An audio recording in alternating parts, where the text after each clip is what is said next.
The M23 conflict explained. 5 things you need to know. The Eastern Democratic Republic of Congo has been a battleground for over 3 decades. But one armed group has repeatedly captured international attention and sparked regional tensions that threaten to explode into full-scale war. The March 23 movement, better known as M23. In late 2024 and early 2025, M23 rebels advanced to the outskirts of Goma, a city of 2 million people, creating a humanitarian catastrophe and bringing Rwanda and the DRC to the brink of conflict. But understanding M23 isn't just about following the latest battle lines. It's about understanding the complex web of ethnicity, resources, sovereignty, and historical grievances that make the Great Lakes region one of the most volatile places on Earth. Today, I'm breaking down 5 critical things you need to understand about the M23 conflict. This isn't just a story about rebels and government forces. It's a story about who controls one of the richest mineral regions in the world, and what that means for millions of people caught in the crossfire. Let's dive in. Thing number 1. M23 is not a new problem. It's a symptom of Congo's endless cycle. To understand M23, you need to understand that this conflict didn't start in 2012 when the group was founded, or even in 1996 when the First Congo War began. The roots go back decades, to decisions made during colonialism and choices made in the aftermath of the 1994 Rwandan genocide. Here's the critical context. When the Rwandan genocide ended in 1994, over 1 million Hutus fled into eastern Congo, then called Zaire. Among them were thousands of genocidaires, the perpetrators of the genocide, along with the remnants of the Hutu militia forces responsible for killing 800,000 Tutsis and moderate Hutus. These groups reorganized in the Congolese forests and continued launching attacks back into Rwanda. The Rwandan government, led by Paul Kagame's RPF, was not going to tolerate this threat on its doorstep. In 1996, Rwanda and Uganda backed Congolese rebel Laurent Desire Kabila to overthrow Mobutu Sese Seko. This intervention set a pattern that continues today, Rwanda pursuing what it calls legitimate security concerns in eastern Congo, and critics calling it an illegal invasion for resource exploitation. When the dust settled from the wars of the late 1990s and early 2000s, eastern Congo remained militarized. The National Army, the FARDC, was weak and poorly integrated. Various armed groups controlled different territories. And critically, the Congolese Tutsi population, called Banyamulenge in the south or Banyarwanda in North Kivu, found themselves politically marginalized and often targeted. This is where M23's direct predecessor comes in, the CNDP, led by General Laurent Nkunda. The CNDP claimed to be protecting Tutsi populations from discrimination and violence. In 2009, under international pressure, Rwanda arrested Nkunda and facilitated a peace deal that integrated CNDP fighters into the Congolese army. But here's the problem, that integration was superficial. CNDP commanders kept their rank, their units stayed together, and their grievances remained unaddressed. When some of these integrated officers felt the Congolese government was violating the March 23, 2009 peace agreement, hence the name M23, they mutinied in April 2012. The lesson here is crucial. M23 isn't an isolated insurgency.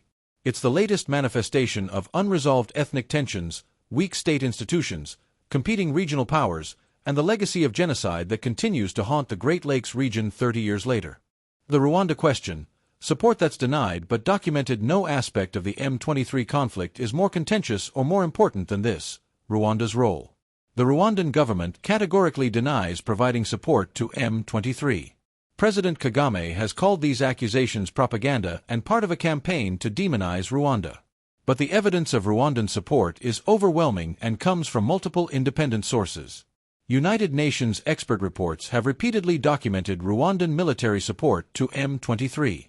We're talking about direct troop deployments, weapon supplies, logistical support, and even command and control integration.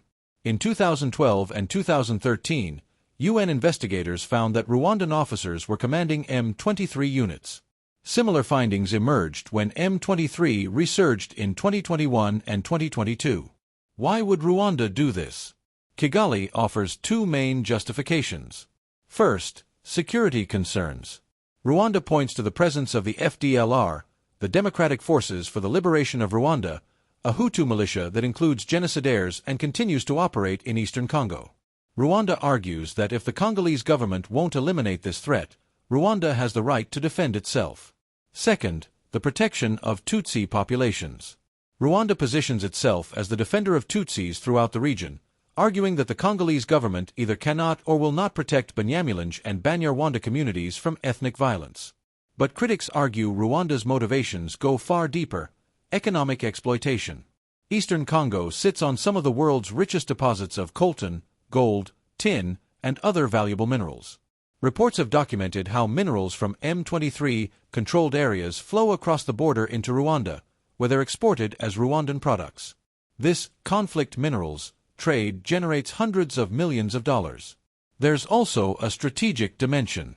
By maintaining instability in eastern Congo, Rwanda ensures that its much larger neighbor remains weak and fragmented, unable to challenge Rwandan influence in the region.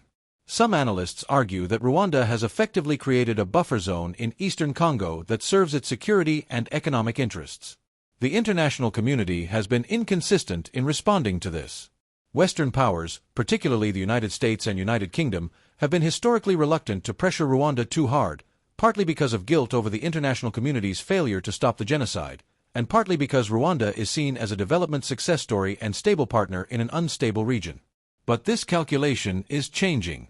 In 2024 and 2025, as M23 advanced on Goma, international criticism of Rwanda intensified. The question is whether this pressure will be enough to change Rwanda's calculus. It's not just about ethnicity. Minerals and money drive the conflict, while ethnic tensions provide the political narrative. The economic dimensions of this conflict cannot be ignored. Eastern Congo is extraordinarily rich in natural resources, and control of these resources drives much of the violence. Let's be specific about what we're talking about. The region contains massive deposits of coltan, essential for smartphones and electronics. There's cassiterite for tin production, wolframite for tungsten, and substantial gold reserves. These aren't just valuable, they're critical to global supply chains. M23 controls territory not just for strategic military purposes but for economic exploitation. When M23 captures areas, they gain control of mines, taxation points, and trade routes.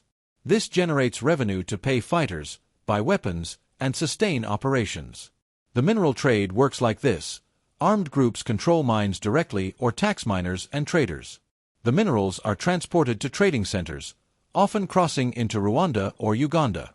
Once across the border, they're laundered through the supply chain, certified as Rwandan or Ugandan in origin, and exported to international markets. This system persists despite international efforts to combat conflict minerals. The Dodd-Frank Act in the United States and similar regulations in Europe attempted to increase supply chain transparency. Companies are supposed to ensure their minerals aren't funding armed groups. But enforcement is weak, and the incentives for all parties to continue the trade are enormous. Here's what makes this particularly insidious. The conflict itself maintains the conditions that allow this exploitation to continue. If Eastern Congo were stable, with functioning government institutions and regulated mining, the opportunities for armed groups to profit would disappear. The chaos is the point. Local populations bear the cost. Artisanal miners work in dangerous conditions, often coerced by armed groups. Communities are displaced when fighting erupts over mineral-rich areas. The Congolese state loses billions in potential revenue while armed groups and their backers profit. The M23 conflict, like so many in eastern Congo, follows a pattern called the resource curse. Rather than lifting the region out of poverty, mineral wealth fuels violence and predation. Until the economic incentives change, the military dynamics are unlikely to shift fundamentally.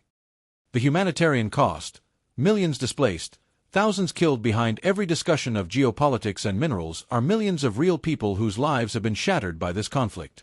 As of early 2025, over 7 million people are internally displaced in the DRC, one of the highest numbers in the world. Eastern Congo accounts for the majority.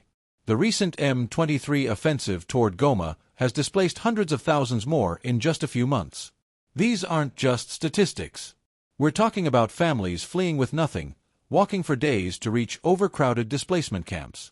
Children separated from parents in the chaos. Women and girls facing epidemic levels of sexual violence, used as a weapon of war by multiple armed groups. The camps around Goma are overwhelmed. Humanitarian organizations struggle to provide basic services, food, water, shelter, medical care. Disease outbreaks are common.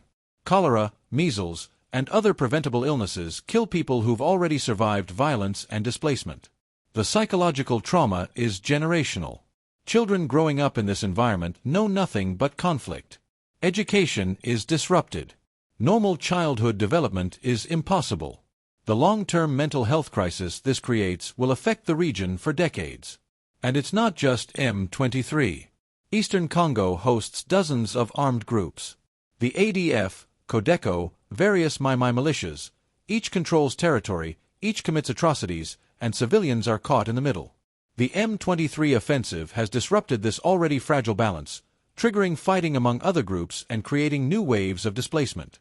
International humanitarian funding is chronically inadequate. The DRC crisis doesn't capture global attention the way some conflicts do. Aid organizations operate in extremely difficult conditions, often unable to reach populations in active conflict zones. The economic impact compounds the humanitarian crisis. Agriculture is disrupted, markets don't function, livelihoods are destroyed. Even when fighting subsides, people can't return home because their farms are mined, their homes destroyed, or other armed groups have occupied their land. This is the human reality that often gets lost in geopolitical analysis. Every advance M23 makes, every battle fought, every territory captured means more death, more displacement, more suffering for people who've already endured decades of violence.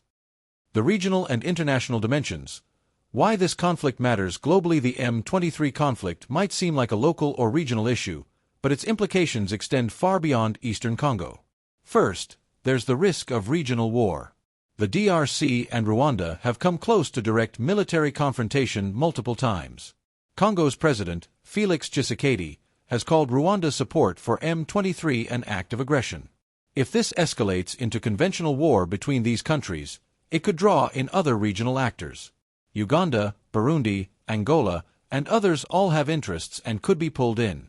The East African Community and Southern African Development Community have attempted mediation, deploying peacekeeping forces to the region. But these efforts are complicated by the fact that Rwanda is a member of the EAC, creating inherent conflicts of interest in regional mediation. The United Nations has maintained MONUSCO, one of the world's largest peacekeeping missions, in Congo for over 2 decades. But MONUSCO is withdrawing under pressure from the Congolese government, which views the mission as ineffective. The question of who fills this security vacuum is critical. From a global perspective, the mineral dimension matters enormously. The world's transition to green energy and digital technology depends on minerals from this region. If you own a smartphone, an electric vehicle, or use renewable energy technology, there's a good chance minerals from Eastern Congo are in those products. The ethics of this supply chain raise difficult questions about global consumption patterns. There's also a precedent-setting dimension. Rwanda's repeated interventions in Congo, with limited international consequences, send a message about sovereignty and intervention.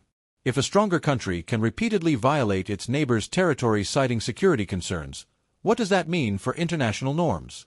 The conflict also feeds into broader debates about post-colonial responsibility, the legacy of Western intervention in Africa, and the effectiveness of international institutions. The UN, the International Criminal Court, various sanctions regimes, all have been involved in the Congo crisis with limited success. For the broader African continent, the M23 conflict represents the persistence of conflicts that shouldn't exist in the 21st century. African Union frameworks for peace and security are tested by their inability to resolve Great Lakes conflicts. The failure to find lasting solutions undermines confidence in African-led peace initiatives. The M23 conflict is not simple, and anyone offering simple solutions is either naive or dishonest. This is a crisis layered with historical grievances, ethnic tensions, economic exploitation, weak governance, regional rivalries, and international indifference.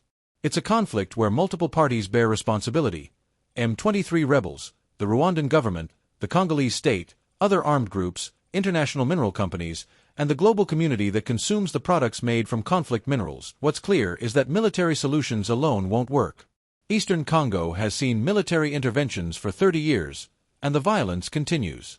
Sustainable peace requires addressing root causes: ethnic discrimination and integration, meaningful economic development that benefits local populations, accountable governance institutions in Congo, genuine security sector reform, and honest regional dialogue about borders, ethnicity, and resource sharing. The people of Eastern Congo deserve better than the endless cycle of violence they've endured. Whether the international community has the will to support genuine solutions, rather than just managing the crisis, remains to be seen. M23 continues to threaten Goma and the humanitarian situation deteriorates. One thing is certain: the cost of continued failure will be measured in human lives.